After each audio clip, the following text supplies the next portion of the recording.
Salut tout le monde, vous êtes les bienvenus sur la chaîne du coin des juristes pour une nouvelle vidéo dans laquelle nous allons présenter un sujet qui a toujours été demandé par les étudiants de droit, à savoir comment devenir un diplomate au Maroc à travers cette filière, la filière du droit en français. Tout d'abord, si tu ne connais pas la chaîne du coin des juristes, c'est une chaîne qui est spécialisée pour les étudiants de droit en langue française. Vous trouverez dans cette chaîne des conseils, la méthodologie pour réussir à la fac et toutes les nouveautés de cette filière. Concernant le métier de diplomate, on va tout d'abord définir ce que c'est que ce métier. Donc le diplomate, c'est une personne qui est désignée par un État et qui va assurer des fonctions diplomatiques. Quelles sont ces fonctions diplomatiques? C'est tout simplement le fait de défendre les intérêts de son État à l'étranger, au niveau d'un État étranger. Il a également pour rôle d'assurer des négociations entre les États afin de régler des différends sans forcément recourir à la force. En gros, les diplomates marocains représentent l'État marocain au niveau des États du monde entier. Passons à présent à la question de comment accéder à ce métier, comment devenir diplomate. Avant de répondre à cette question, j'aimerais vous préciser que le métier de diplomate, il y a plusieurs catégories. On distingue entre les secrétaires d'État, ils ont la qualité de diplomate. Il y a également les conseillers qui ont aussi cette qualité, et aussi les ministres plénipotentiaires. Donc lorsqu'on dit diplomate, ce n'est pas uniquement une seule catégorie, il y en a plusieurs. Et les deux catégories qui vont nous intéresser en tant qu'étudiants de droit, c'est la catégorie de secrétaire d'État et la catégorie de conseiller. On peut dire que le conseiller est un peu supérieur, il a des prérogatives supérieures à celles dont dispose le secrétaire d'État. Et tous les deux sont considérés comme des diplomates. Donc l'accès à ce métier nécessite de passer des concours qui sont organisés par le ministère des Affaires étrangères et qui sont au nombre de deux. On va analyser le concours pour accéder au métier de secrétaire des Affaires étrangères, puis le concours pour accéder au métier de conseiller des Affaires étrangères. Commençons par le premier concours, le concours des secrétaires des Affaires étrangères. Donc ce concours se déroule à peu près une fois chaque 18 mois et il est ouvert en respectant les conditions suivantes que vous êtes en train de voir. Le présent concours est ouvert aux candidats de nationalité marocaine qui doivent être âgés au plus de 45 ans et qui doivent être titulaires d'une licence ou d'un diplôme équivalent dans l'une des spécialités suivantes. Et vous allez remarquer que les spécialités ici de licence, c'est des spécialités qui concernent le droit public. Donc, pour passer le concours des secrétaires des affaires étrangères, il faut avoir une licence en droit public. Les étudiants qui ont une licence en droit privé n'auront pas malheureusement l'accès à ce concours. Et les spécialités de droit public sont les suivantes. Tout d'abord, le droit international public, une licence en droit international public, en sciences politiques, en études diplomatiques, relations internationales, information et communication, études constitutionnelles et politiques, administration des affaires, lettres, spécialité en langue ou études dans l'une des langues suivantes, espagnol, anglais ou chinois. Les candidats doivent maîtriser au moins 2 langues étrangères et ils doivent justifier cette maîtrise à travers une attestation qui est délivrée par une institution spécialisée. En ce qui concerne les épreuves de ce concours, eh bien, c'est assez spécial parce que c'est un concours dans lequel on commence par l'épreuve orale et non pas l'épreuve écrite, ce qui est ordinaire par rapport à tous les concours qu'on connaît. Donc, de concours, on commence par l'épreuve orale et puis l'épreuve écrite. L'épreuve orale, c'est un entretien avec un jury afin d'évaluer les compétences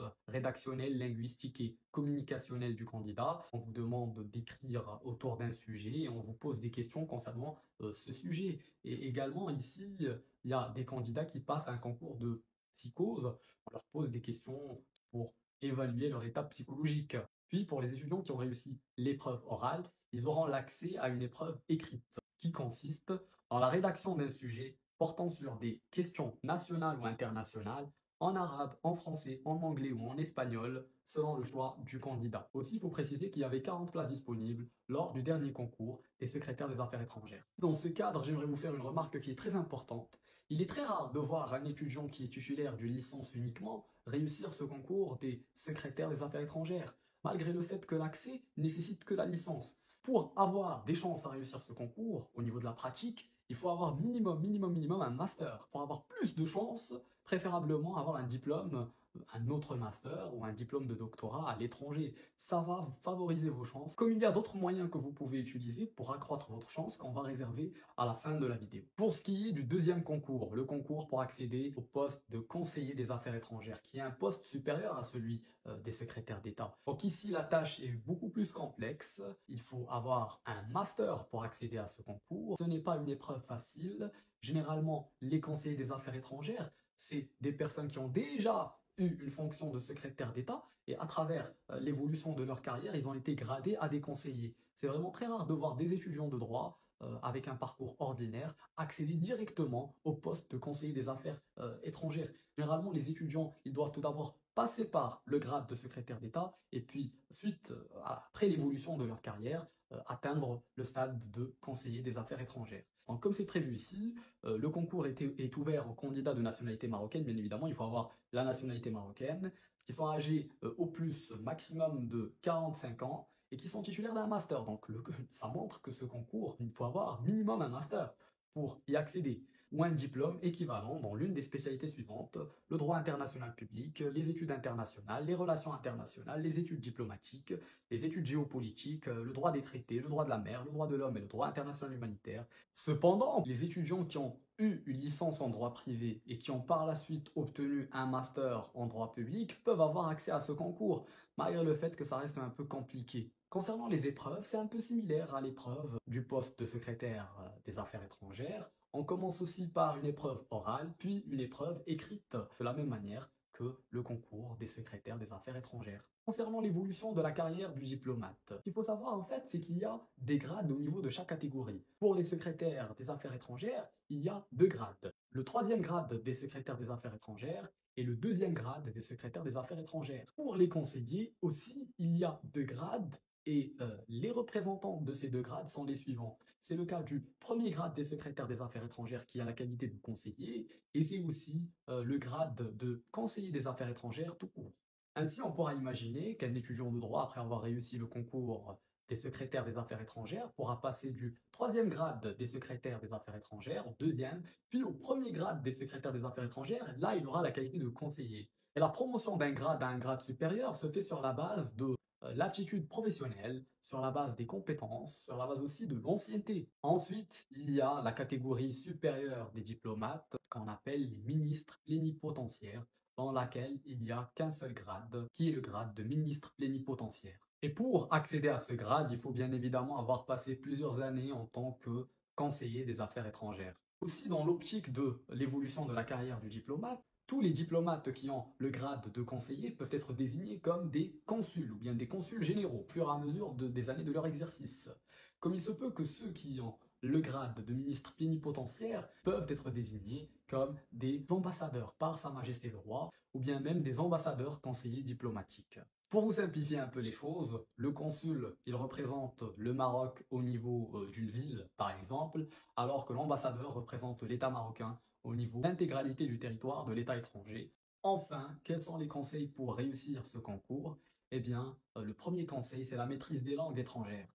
Le plus que tu as des langues étrangères que tu maîtrises, le plus que tu auras de chances de réussir. Surtout des langues spéciales, par exemple la langue russe ou le japonais, l'italien couramment. Ces langues-là, c'est des langues assez spéciales qui pourront vous permettre d'accroître vos chances. La maîtrise de la langue anglaise ou de la langue française, ça reste très bien, ça reste des langues qui seront utiles, mais le plus que vous maîtrisiez des langues spéciales, le plus que vous vous démarqueriez des autres candidats. Le deuxième conseil, c'est obtenir un diplôme de master ou de doctorat et aussi avoir une expérience ou un diplôme à l'étranger. Si tu obtiens ta licence de droit public au Maroc et que tu continues à l'étranger, ou bien que tu obtiens ton master ici au Maroc et que tu continues pour un 2e master à l'étranger, c'est un très grand plus.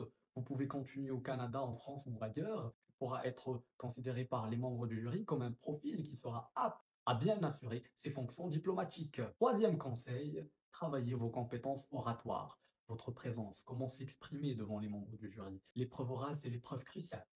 Les membres du jury vont vous poser une série de questions, ils vont voir comment vous vous exprimez, comment vous présentez vos avis. Travaillez sur votre charisme, sur votre gestuelle, sur votre présence devant les membres du jury, parce que l'épreuve orale, c'est l'épreuve la plus importante.